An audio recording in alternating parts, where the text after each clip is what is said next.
Hello everyone, good morning. Today we will study about bacteriological media. First of all तो how to use bacteriological media. Bacteriological media है वो micro organisms को grow होने में use होते हैं. Okay उसका ग्रोथ के लिए बैक्टीरियोलॉजिकल मीडिया है वो मोस्ट इम्पोर्टेंट है. So our first point bacteriological media in this a culture media is a solid और लिक्विड फॉर्म में होते हैं. A culture media is a solid और लिक्विड फॉर्म में प्रिपेयर किए जाते हैं और यूज टू ग्रो, और ये ग्रोथ होने में ऑर्गेनिजम्स का ग्रोथ होने में यूज होते हैं. और सेकंड यूज है वो स्टोर माइक्रो ऑर्गेनिजम्स को हम लोग प्रिजर्व करना है, उसको स्टोर करके रखना है, तो उसके लिए भी ये मीडिया है वो सॉलिड मीडिया है वो यूज़ किया जाता है. Okay then bacteriological media in this component of media included है कि कौन कौन से कंपोनेंट होते हैं, कि कौन से कंपोनेंट से मीडिया को प्रिपेयर किया जाता है. So in this first component is the protein, peptide, amino acid. Okay protein है, पेप्टाइड है, एमिनो एसिड्स है, ये सारे कंपोनेंट है वो मीडिया को बहुत ज़रूरी होता है, उसको प्रिपेयर करने में इसकी ज़रूरत होती है. अब बैक्टीरिया को इसकी कैसे रिक्वायरमेंट होती है ये हम देखेंगे. तो इन this first point is the bacteria require nitrogen to make protein and nucleic acid. Only a few genera of bacteria can use the free molecular nitrogen from the egg. अब फर्स्ट ऑफ ऑल तो component of जो media हमने देखा वो उसको the study of microorganisms require able to growth them in the laboratory. अब हम लोग को लेबोरेटरी में जो माइक्रो ऑर्गेनिजम्स को ग्रो कराना है तो ये कंपोनेंट मीडिया की ज़रूरत होगी. और bacteria grow in culture media, bacteria है वो कल्चर मीडिया में ग्रो होगा और provide to nutrients necessary for the organisms of interest, कि उसको मीडिया बनाने में उसको क्या प्रोवाइड किया जाता है, कि उसको जो बैक्टीरिया को न्यूट्रिएंट्स चाहिए, उसके नेसेसरी ऑर्गेनिजम्स का इंटरेस्ट के रिक्वायरमेंट जो है ऑर्गेनिजम्स की वो चाहिए, वो हम लोग ये मीडिया में ऐड करेंगे और मीडिया बनाएंगे. So first of all component of media protein, peptides, amino acids included in the component of media.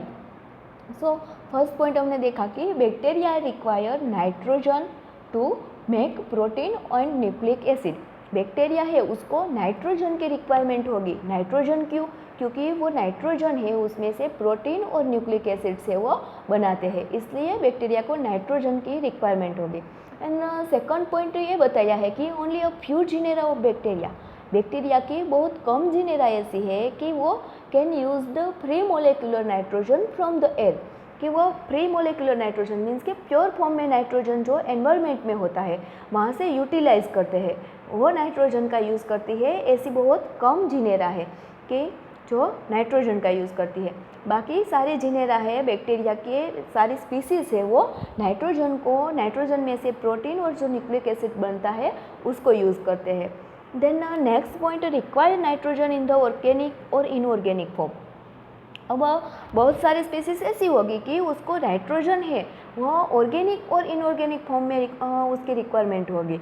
और some are use the nitrate और नाइट्रेट, वो तो आप लोग ने सुना ही होगा कि एमोनिया से नाइट्रेट बनता है, नाइट्रेट से नाइट्रेट पूरी नाइट्रोजन साइकिल होता है. वो नाइट्रोजन साइकिल आप लोग ने 11th-12th में स्टडी किया होगा. सो ये नाइट्रेट है वो भी ऑर्गेनिजम्स को ज़रूरी होता है. बहुत सारे ऑर्गेनिजम्स ऐसे होते हैं कि उसको नाइट्रेट चाहिए और बहुत सारे को नाइट्रेट वो यूज़ करते हैं. बट मोस्टली रिक्वायरमेंट है वो एमिनो एसिड्स, पेप्टाइड है, प्रोटीन है, पेप्टोन है, ये सारे कंपोनेंट की मोस्ट ऑफ रिक्वायरमेंट्स होगी. कि बहुत सारे ऑर्गेनिजम्स ऐसे हैं कि उसको मोस्टली है वो एमिनो एसिड्स, पेप्टाइड्स और प्रोटीन की रिक्वायरमेंट होती है. Okay then next energy in the component of media, कि एनर्जी का क्या रोल है, एनर्जी वो कहाँ से मिलती है उन लोग को. सो नेक्स्ट पॉइंट है energy. The most common substance added to the culture media is a energy source, कि मोस्ट कॉमन सब्सटेंस है वो ऐड किया जाता है कल्चर मीडिया में. वो कल्चर मीडिया में क्यों ऐड किया जाता है? क्योंकि वो एज अ ऑर्गेनिज्म से वो एज अ एनर्जी सोर्स उसका यूज़ करते हैं. वो सब्सटेंस कौन सा है? वो है ग्लूकोज, कि ग्लूकोज का यूज़ वो एज अ एनर्जी सोर्स करता है. और ग्लूकोज हम लोग की एनर्जी के लिए भी ज़रूरी होता है, वैसे ही ऑर्गेनिजम्स है वो भी ग्लूकोज का यूज़ करते हैं एज अ एनर्जी सोर्स. इसलिए ये मीडिया का वन टाइप ऑफ कंपोनेंट है कि वो मीडिया में ऐड किया जाता है। ओके, ये ग्लूकोज है वो उसका काम क्या है, वो क्या करता है कि इन ग्लूकोज है वो increase the rate of growth of the organisms का जो ग्रोथ रेट है उसको बढ़ाने में हेल्पफुल होता है। So glucose is used increase the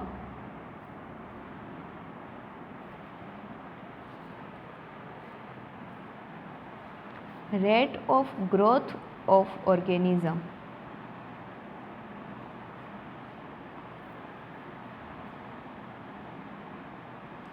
Okay, then other carbohydrates may be used as a required, कि बहुत सारे अदर कार्बोहाइड्रेट्स होते हैं कि उसकी भी requirement as a energy source organisms को होती है। Then next point, carbohydrate added to media. Carbohydrate है वो मीडिया में ऐड किया जाता है 5 to 10 ग्राम पर लीटर। अब मीडिया बनाएंगे उसमें वाटर कंटेंट होगा, सो पर लीटर 5 to 10 ग्राम कार्बोहाइड्रेट से वो ऐड किया जाता है मीडिया बनाने में। So carbohydrate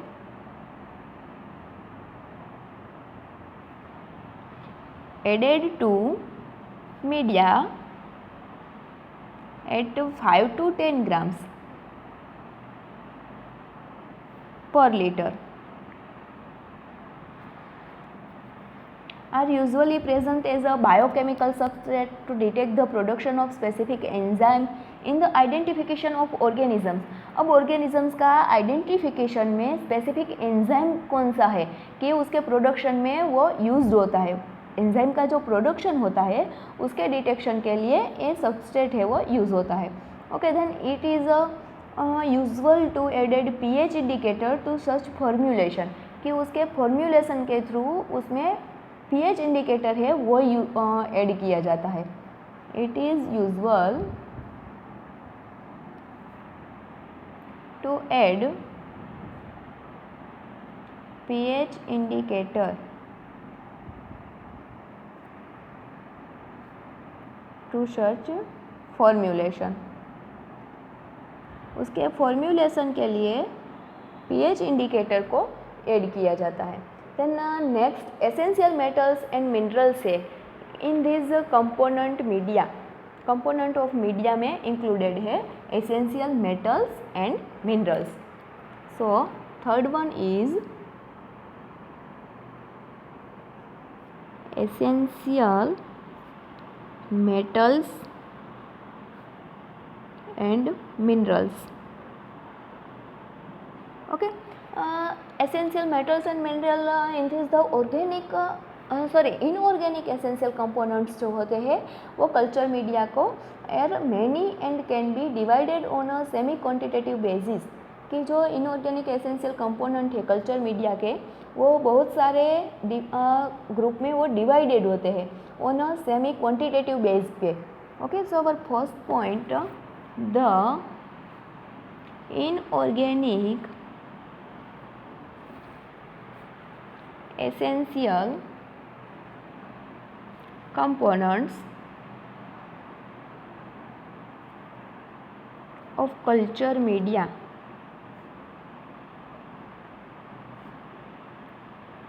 are many and can be divided on किसके बेस पे, तो सेमी क्वांटिटेटिव के बेस पे उसको डिवाइड किया जाता है, basis. Okay, then next point, typically macro compound and typically micro compound. अब मैक्रो कंपाउंड में कौन कौन से कंपाउंड है वो इंक्लूडेड हो गए और माइक्रो कंपाउंड में कौन से कंपाउंड है वो कंपोनेंट्स है वो इंक्लूडेड हो गए, उसका लिस्ट करते हैं। So next, macro compound.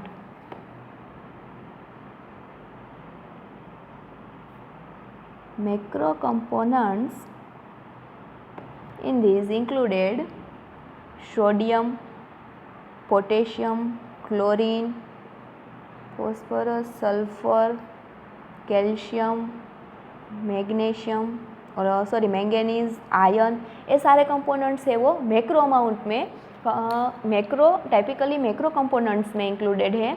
And then macro and micro, आप लोग को पता ही होगा माइक्रो कंपोनेंट्स। अब माइक्रो कंपोनेंट्स में कौन कौन से कंपोनेंट है included? So zinc, manganese, bromine,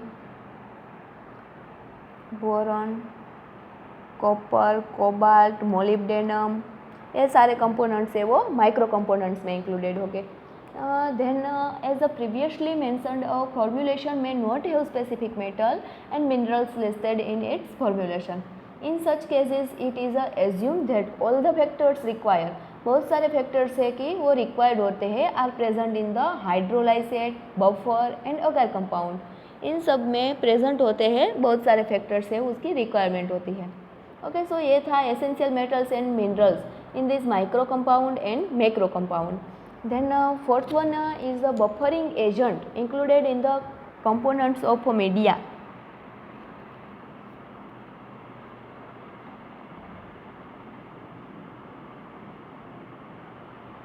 Buffering agents. So buffering agents in this included phosphate and second one is acetate. ये दोनों है वो buffering media में included है. So next इसमें phosphate और acetate एक्सेट्रा, ये दोनों है वो बफरिंग एजेंट है. So it is important that the pH of culture medium is poised around the optimum necessary for the growth of desired microorganism. अब माइक्रो ऑर्गेनिजम्स को grow होने में उसको डिज़ायर, उसकी pH है वो माइक्रो ऑर्गेनिजम्स को जो चाहिए उसको कैसे ऑप्टिमम नेसेसरी, उसको कितनी pH की ज़रूरत होगी वो सेट करने के लिए हम लोग को बफरिंग एजेंट का एजेंट चाहिए. So it is important that the pH of the culture media, it is the buffering agent is the important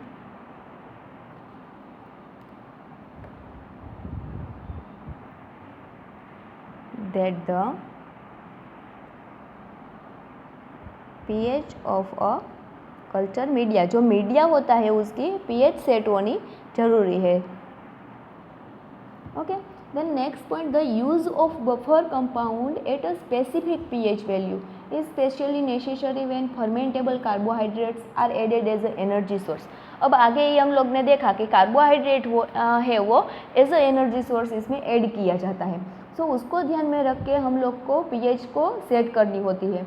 then next point, phosphate and acetate मैंने बताया कि इस बफरिंग एजेंट में इंक्लूडेड है.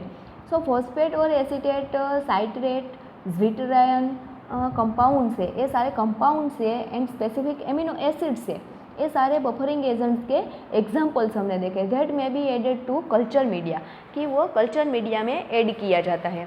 सो हम लोग एग्जांपल्स के रूप में देखते हैं कि फॉस्फेट है, एसीटेट है, साइट्रेट, ज्विटरायन,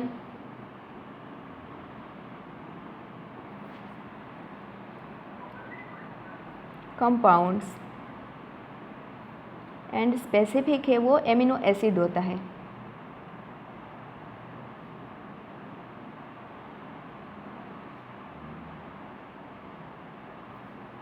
आर examples of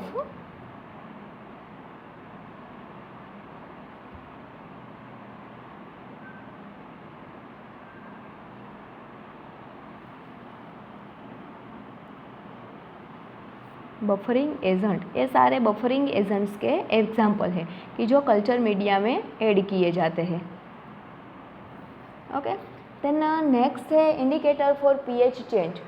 अब हम लोग ने देखा कि बफरिंग एजेंट है वो क्या करता है pH के लिए, उसको ये बफरिंग एजेंट pH है वो कल्चर मीडिया को ज़रूरी है. अब pH को चेंज करने के लिए हम लोग को इंडिकेटर की ज़रूरत होगी. So next indicator for pH change in this component of media. Fifth one is indicator for pH change. PH change के लिए जो इंडिकेटर की ज़रूरत थी वो इंडिकेटर कौन कौन से हैं? First of all phenol red है, ब्रोमोक्रिसोल है, bromocresol, purple etcetera. Okay, the addition of coloured indicator. अब कलर्ड ये सारे फिनोल रेड है, ब्रोमोक्रिसोल पर्पल है, ये कलर्ड इंडिकेटर है। वो substance is a very effective way of detecting fermentation of specific carbohydrate in the culture medium. Culture medium में जो कार्बोहाइड्रेट स्पेसिफिक कार्बोहाइड्रेट होता है उसका फर्मेंटेशन को डिटेक्ट करने में एक इंडिकेटर है, फिनोल रेड इंडिकेटर और ब्रोमोक्रिसोल पर्पल है वो यूज होता है। Okay, so first of all the addition of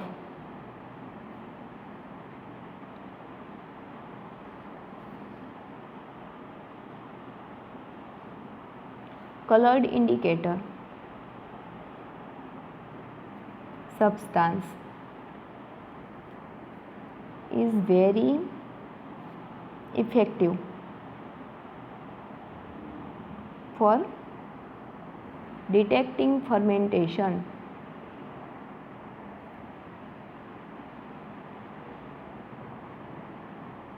ये स्पेसिफिक कार्बोहाइड्रेट होते हैं कल्चर मीडिया में, उसका फर्मेंटेशन को डिटेक्ट करने में ये यूज होता है। Then second, next, such compound should change colour distinctly and rapidly at critical pH value. और most of the compounds use the phenol red, bromocresol purple, ये सारे इंडिकेटर्स के एग्जांपल्स दिए हैं कि बहुत सारे कंपोनेंट्स है वो इसका यूज करते हैं। So most of the compounds used like phenol है, जो फिनोल रेड मैंने पहले ही बता दिया, और ब्रोमोक्रिसोल पर्पल है।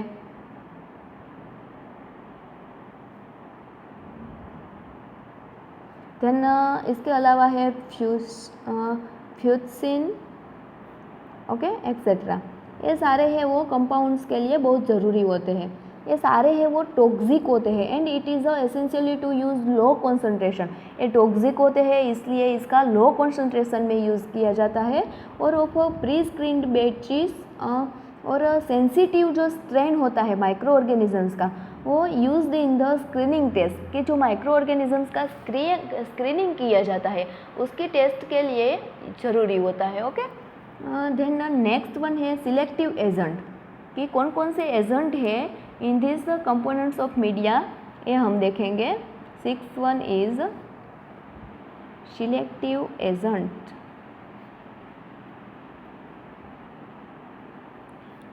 उसमें केमिकल्स और एंटीमाइक्रोबियल एजेंट्स है वो इंक्लूडेड है। केमिकल्स और antimicrobial agent. Okay, in this chemical or antimicrobial are added to culture media to make them selective for certain microorganisms। अब ये केमिकल्स है और एंटीमाइक्रोबियल एजेंट है वो कल्चर मीडिया में ऐड किया जाता है क्योंकि उसका माइक्रो ऑर्गेनिजम्स के लिए माइक्रो ऑर्गेनिजम्स को सिलेक्टिव बनाने के लिए ये एजेंट का यूज़ किया जाता है। Then the selective agents are chosen and added at a specific concentration to suppress the growth of unwanted organisms in a polymicrobial sample। अब जो हम लोग को माइक्रो ऑर्गेनिजम्स को ग्रो कराते हैं उसमें जो अनवांटेड ग्रोथ होता है वो अनवांटेड ग्रोथ को रोकने के लिए ये सिलेक्टिव एजेंट्स है, एंटीमाइक्रोबियल एजेंट्स, उसको ऐड किया जाता है। So the selective agents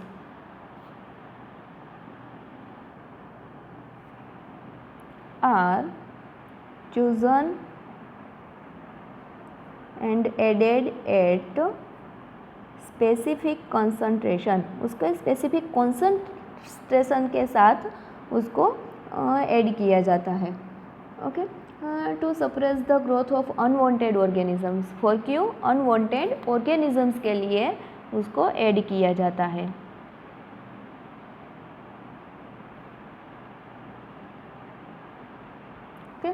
Then next, will allow uninhibited growth of the desired organisms. Common chemical selective agents are common कौन से एजेंट्स है, केमिकल एजेंट्स है, लाइक सोल्ट है, बाइल सोल्ट है, डाइस्टफ है, सिलेनाइट्स है और टेट्राथायोनेट है, टेल्यूराइट है एंड एजाइड है. ये सारे केमिकल सिलेक्टिव एजेंट्स है कि जो यूज होते हैं. देन एंटीमाइक्रोबियल एजेंट्स में are commonly used in the mixture when suppressing polymicrobial contaminating flora, कि कंटामिनेटिंग फ्लोरा के लिए एंटीमाइक्रोबियल एजेंट का यूज़ किया जाता है. Okay, so first common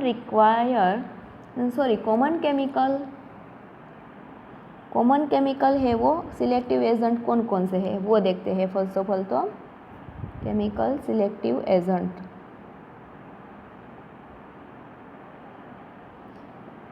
in this bile salt, dyestuff, selenite, then tetrathionate, tellurite and azide. ये सारे chemical selective agents हैं. ओके, देन एंटीमाइक्रोबियल एजेंट है वो क्यों यूज़ किया जाता है. Next, antimicrobial agent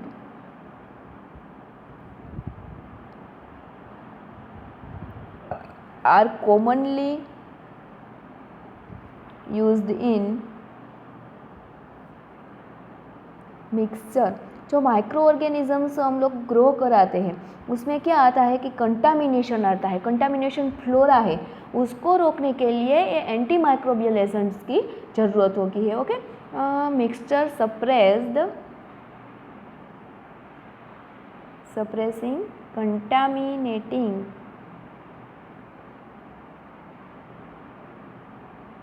flora. Okay, then next one is gelling agent. कि जेलिंग एजेंट क्या है. एज अ जेलिंग एजेंट के लिए क्या यूज़ किया जाता है. Usually in this included agar, कि अगार को यूज़ किया जाता है as a gelling agent. So seventh one is a gelling agent.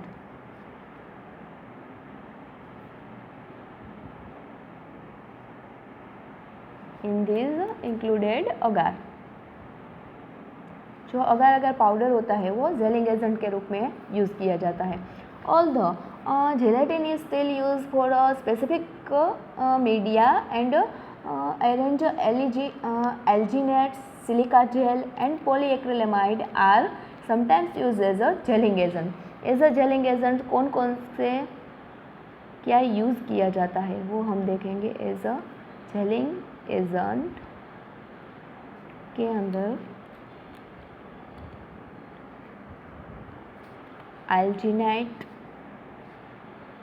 alginates, silica gel and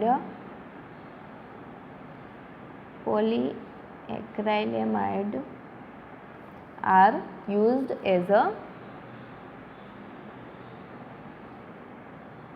gelling agent. Okay, then the outstanding gel forming substance used in a culture media is agar. कि jail form करता है वो substance कौन सा है. Culture media में अगार का use किया जाता है. वो क्या करता है कि जेल का फॉर्मेशन करता है. Okay, then it's a gel forming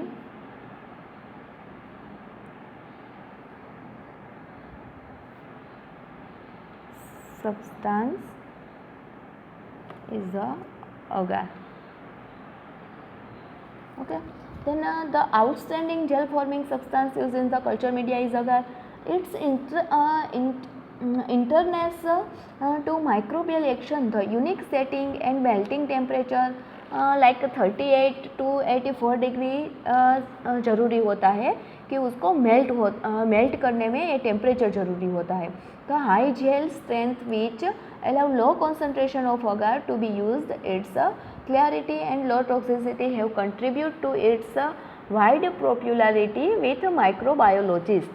कि उसको अब जो जेल फॉर्मिंग सब्सटेंस है, as a gel forming substance हम अगार का यूज़ करते हैं तो ये अगार को मेल्ट होने में अगार को मेल्टिंग टेम्परेचर है वो 37 डिग्री सेल्सियस चाहिए। Then its ability to retain its gel structure at 60 degree Celsius agar of special value to culture media which have to be incubated at this temperature to isolate thermophilic organism. अब ये agar को melt करने में 37 degree temperature चाहिए, but जो thermophilic organisms है वो हम लोग को इसके ऊपर ग्रो कराना है, तो उसके लिए इंक्यूबेटिंग टेम्परेचर है वो 60 डिग्री चाहिए। Okay, so 60 degree Celsius temperature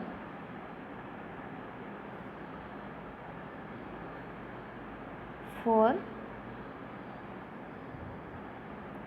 incubation and for thermophilic organisms कि थर्मोफिलिक ऑर्गेनिजम्स को इंक्यूबेट करना है, उसको ग्रो कराना है, तो हम लोग को 60 डिग्री टेम्परेचर चाहिए। And then next point, agar is obtain from agarophytes seaweeds mainly gelidium gracilaria and pterocladia species, इन सब को अगार की ज़रूरत होती है। It is extracted as an aqueous solution at greater than 100 degree Celsius, decolorized, filtered, dried and mild to a powder, इन सब में इसका यूज़ किया जाता है। Then agar is not an inert gelling agent, it contribute nutrients and toxic agent to culture media. ये culture media toxic agent से culture media में के लिए कंट्रीब्यूट होता है और depending on the chemical processing carried out by the suppliers. Okay, then next microbiological agar है वो specially process to yield low toxicity, कि लो टॉक्सिसिटी के लिए उसकी प्रोसेस के लिए ये अगार का माइक्रोबायोलॉजी में यूज़ होता है। Then high clarity, low mineral and high diffusion gel. अब हम नेक्स्ट पॉइंट है microbiological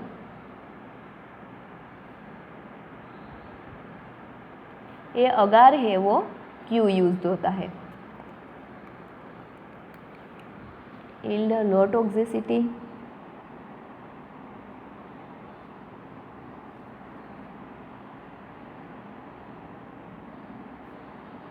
high clarity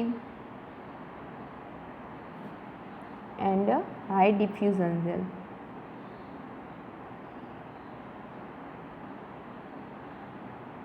okay, so ये था जेलिंग एजेंट कि हम लोग कल्चर मीडिया में कंपोनेंट ऑफ अगार में यूज़ करते हैं as a component of agar का जो कंपोनेंट होता है मीडिया का, कंपोनेंट ऑफ मीडिया में जेलिंग एजेंट होता है वो अगार होता है। तो ये 7 कंपोनेंट है वो कंपोनेंट ऑफ मीडिया के in this component of media included है। ओके, देन नेक्स्ट एक टेबल के थ्रू बताया है कि component of media in this some common components है कि जो मीडिया में ज़रूरत होती है उसकी। सो ये एज अ रॉ मटेरियल इसमें ब्रीफ एक्सट्रैक्ट होता है, पेप्टोन होता है, अगार और ईस्ट एक्सट्रैक्ट है वो इसमें इंक्लूडेड है। इन दिस जो बीफ एक्सट्रैक्ट है वो उसकी न्यूट्रिशनल वैल्यू क्या होती है, वो ब्रीफ एक्सट्रैक्ट की न्यूट्रिशनल वैल्यू है कंटेन वाटर सोल्यूबल सब्सटेंस है ऑफ एनिमल टिश्यू का, then which includes carbohydrate, organic nitrogen compound, water soluble vitamins and salt। ये सारे कंपोनेंट है वो इंक्लूडेड होते हैं बीफ एक्सट्रैक्ट में। देन नेक्स्ट रॉ मटेरियल है प्रोपेन पेप्टोन। सो पेप्टोन का न्यूट्रिशनल वैल्यू है सोर्स ऑफ ऑर्गेनिक नाइट्रोजन में also contain some vitamins and carbohydrate, और उसमें कार्बोहाइड्रेट और वाइटामिन्स के प्रेजेंट होते हैं और ऑर्गेनिक नाइट्रोजन का सोर्स होता है। Then as a raw material agar का यूज़ क्यों करते हैं, उसकी न्यूट्रिशनल वैल्यू क्या है। So use as a solidifying agent for media. अब मीडिया है उसको हम लोग ने पहले ही देखा कि मीडिया सॉलिड और लिक्विड फॉर्म में प्रिपेयर किया जाता है। सो सॉलिड फॉर्म में उसको प्रिपेयर करने के लिए, उसको सॉलिडिफाइड करने के लिए ये अगार की ज़रूरत होगी। सो अगर की न्यूट्रिशनल वैल्यू है कि सॉलिडिफाइंग एजेंट के रूप में मीडिया में यूज़ किया जाता है। Then dissolve in aqueous solution में उसको डिज़ोल्व किया जाता है। और gels when the temperature is reduce below 45 degree Celsius, temperature reduce किया जाता है। और agar not contain source of nutrient to the bacteria, as a nutrient source में बैक्टीरिया के न्यूट्रिएंट सोर्स में अगर का यूज़ किया नहीं जाता। Okay, then next raw material है ईस्ट एक्सट्रैक्ट कि ईस्ट एक्सट्रैक्ट है उसकी न्यूट्रिशनल वैल्यू है वो क्या है, वो a very rich source of the B vitamins, also contain organic nitrogen and carbon compound. Then chemical defined media are used for the growth of autotrophs. अब ये हमने देखा उसमें केमिकल डिफाइंड मीडिया जो होगा, केमिकल मीडिया होगा वो autotrophs के ग्रोथ के लिए यूजुअली है। आगे हमने न्यूट्रिशनल टाइप्स ऑफ बैक्टीरिया देखे थे, उसमें डिफरेंट टाइप्स के ऑर्गेनिजम्स देखे थे। उसमें हम ऑटोट्रोफ्स के बारे में स्टडी किया कि ऑटोट्रोफ्स को केमिकल मीडिया की ज़रूरत होती है। Okay, then for the routine cultivation of heterotrophs, routine cultivation है वो हेट्रोट्रोप्स का किया जाता है, उसमें chemical defined media are not generally use, उसमें केमिकल डिफाइंड मीडिया है वो यूज़ नहीं होता। Okay, then certain complex raw materials such as a peptone, meat extract, yeast extract are use के जनरली मीडिया बनाने में पेप्टोन की ज़रूरत होती है, meat extract and yeast extract की ज़रूरत होती है। And resulting media support the wide variety of heterotrophic bacteria. उसके रिजल्ट्स में क्या देखने को मिलता है कि हेट्रोट्रोफिक जो बैक्टीरिया है उसके वाइड रेंज में वो ग्रोथ होता है इसका। And next point, agar is included as a non nutritive solidifying agent when a solid medium is desire, कि उसको सॉलिड मीडियम है वो जरूरी होता है। Then other complex supplements such as a bovine rumen fluid, animal blood serum or extract of plant and animal tissue may be required for the cultivation of certain fastidious heterotrophs।